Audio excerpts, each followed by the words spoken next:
আসসালামু আলাইকুম সুপ্রিয় দেশবাসী।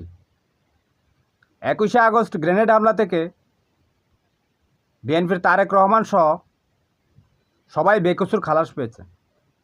তবে কি 21শে আগস্ট বাংলাদেশে কিছুই ঘটেনি? ঘটেছে, কিন্তু যেটা ঘটেছে সেটা উদ্ঘাটন হয়নি। কয়েকবারই তদন্ত হয়েছে। বিএনপি সরকার ক্ষমতায় থাকতেই আমেরিকার FBI এসেছিল। শেখ হাসিনার যে বুলেট প্রুফ গাড়িগুলো ছিল সেগুলো তারা চেক করতে চেয়েছে, কিন্তু শেখ হাসিনা দেয়নি। বুঝেন না, এগুলো তো রাজনৈতিক খেলা। তো শেখ হাসিনা সমাবেশ করবে মুক্তাঙ্গনে, স্বরাষ্ট্র মন্ত্রণালয় থেকে সেটা অনুমোদন নিয়েছে। তো সে ঠাস করে চলে আসলো গুলিস্তানে।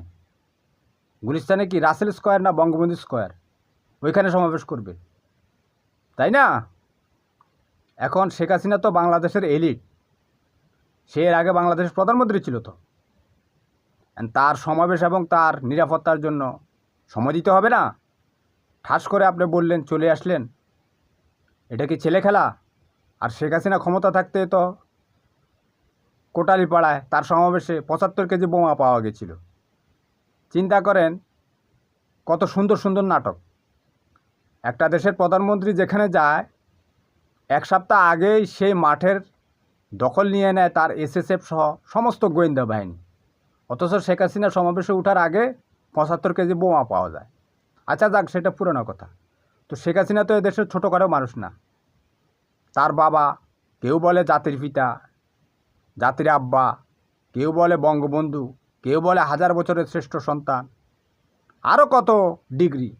কেউ বলে উনিই বাংলাদেশকে স্বাধীন করেছে, আর কারো কিছু করা লাগে না, উনার বক্তৃতাতেই বাংলাদেশ স্বাধীন হয়ে গেছে। আপনারা তো, আমি তো ছোটোবেলা থেকে, গত 55 বছর তো আপনারা শুনেছেনই। আমি ছোটোবেলা থেকেই শুনেছি, এখনও শুনে আসছি, 5ই আগস্ট পর্যন্ত শুনেছি। ওই একটাই, এবারের সংগ্রাম মুক্তির সংগ্রাম, এবারের সংগ্রাম স্বাধীনতার সংগ্রাম। কত কোটিবার যে শুনেছি, এটার কোনো হিসাব নাই। তো এই ব্যক্তির কন্যাকে নিরাপত্তা দিতে হবে না? তো সে গুলিস্তানে যখন সমাবেশ শুরু করছে, চারিদিকে বোম ফুটে, কিন্তু তার ট্রাকের উপরে বোম ফুটে না।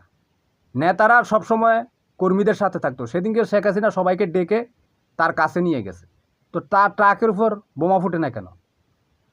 যারা হত্যা করবে শেখ হাসিনাকে টার্গেট, তো শেখ হাসিনাকে না মেরে নেতা কর্মীদেরকে কেন মারে?